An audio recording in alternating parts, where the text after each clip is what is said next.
From this distant vantage point, the Earth might not seem of any particular interest. But for us, it's different. Consider again that dot.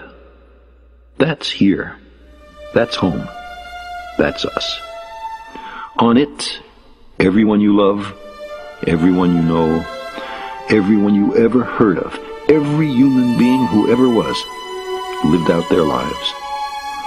The aggregate of our joy and suffering, thousands of confident religions, ideologies, and economic doctrines, every hunter and forager, every hero and coward, every creator and destroyer of civilization, every king and peasant, every young couple in love, every mother and father, hopeful child, inventor and explorer, every teacher of morals, every corrupt politician, every superstar, every supreme leader, every saint and sinner in the history of our species lived there, on the mote of dust, suspended in a sunbeam.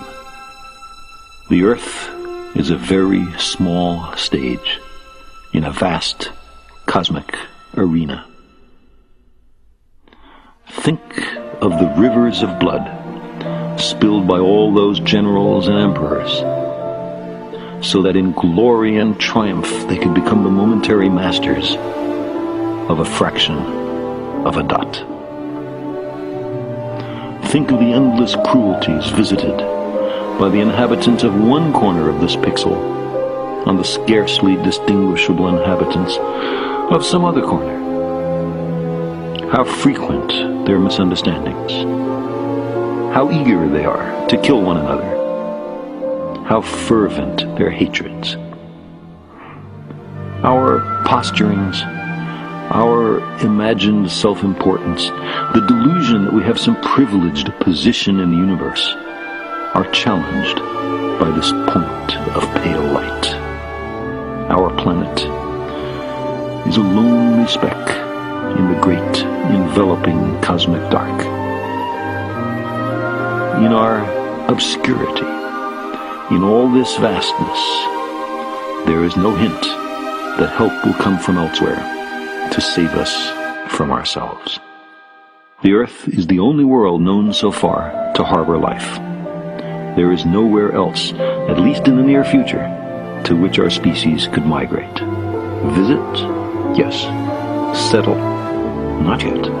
Like it or not, for the moment, the Earth is where we make our stand. It has been said that astronomy is a humbling and character-building experience. There is perhaps no better demonstration of the folly of human conceits than this distant image of our tiny world. To me, it underscores our responsibility to deal more kindly with one another and to preserve and cherish the pale blue dot, the only home we've ever known. There's something more. There's a set of less tangible arguments, many of which I freely admit I find attractive and resonant. Spaceflight speaks to something deep inside us. Many of us, if not all. An emerging cosmic perspective, an improved understanding of our place in the universe, a highly visible program affecting our view of ourselves, might clarify the fragility of our planetary environment and the common peril and responsibility of all the nations and peoples of Earth. And human missions to Mars would provide hopeful prospects, rich in adventure, for the wanderers among us, especially the young. Even vicarious exploration has social utility. Projects that are future-oriented, that, despite their political difficulties, can be completed only in some distant decade, are continuing reminders that there will be a future.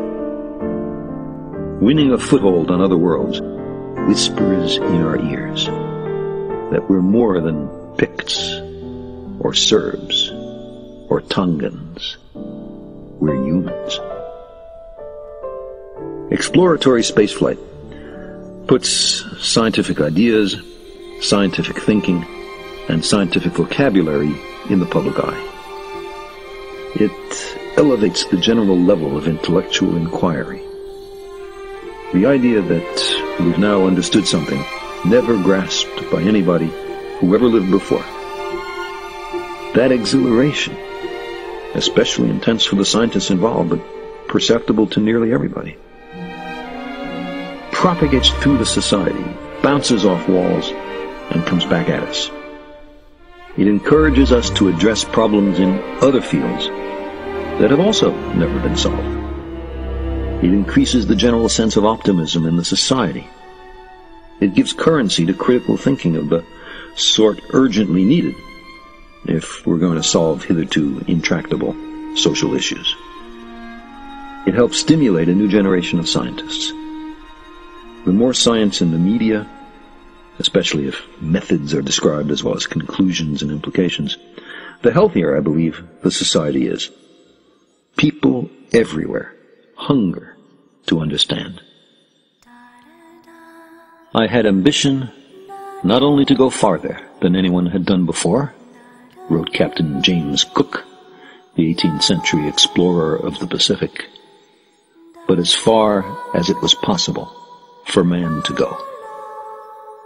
2 centuries later, Yuri Romanenko, on returning to Earth after what was then the longest spaceflight in history, said, quote, "The cosmos is a magnet. Once you've been there, all you can think of is how to get back." Even Jean-Jacques Rousseau, no enthusiast of technology, felt it. He said, "The stars are far above us.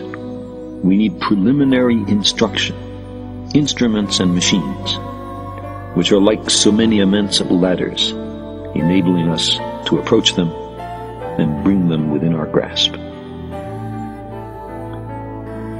The philosopher Bertrand Russell, in 1959, wrote as follows: "The future possibilities of space travel, which are now left mainly to unfounded fantasy, could be more soberly treated without ceasing to be interesting, and could show to even the most adventurous of the young that a world without war need not be a world without adventurous and hazardous glory. To this kind of contest there is no limit. Each victory is only a prelude to another, and no boundaries can be set to rational hope."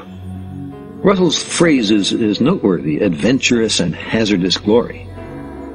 Even if we could make human spaceflight risk-free, and of course we can't, it might be counterproductive. The hazard is an inseparable component of the glory. In the long run, these, more than any of the practical justifications considered earlier, may be the reasons we will go to Mars and other worlds.